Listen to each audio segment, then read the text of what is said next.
Kwa Watanzania wanaoishi nje na raia wa nchi nyingine wenye asili ya Tanzania au maarufu diaspora, kwa kuwa sasa serikali imewatambua kama wabia muhimu wa maendeleo, karibuni nyumbani kwa uwekezaji katika sekta za kiuchumi na kijamii, na ni wajibu wenu kuzitangaza sifa njema za Tanzania katika maeneo yenu mnayoishi badala ya kuisema vibaya nchi yenu mlikotoka. Kwa sekta binafsi ya hapa nchini, serikali inajitahidi kufungua milango ya kibiashara ndani na nje ya nchi. Tunawasihi kuzitumia fursa hizo.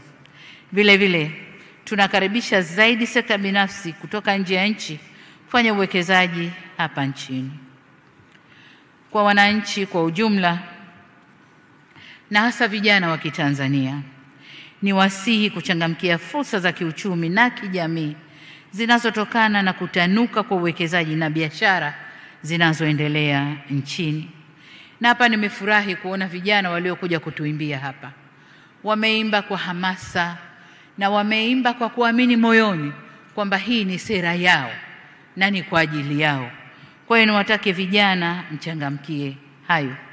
Tayari vijana wetu wa Kitanzania wengi tu wameanza vibiashara vidogo vidogo, vikampuni vidogo vidogo, startups ambazo zinapata msukumo kutoka maeneo mbalimbali.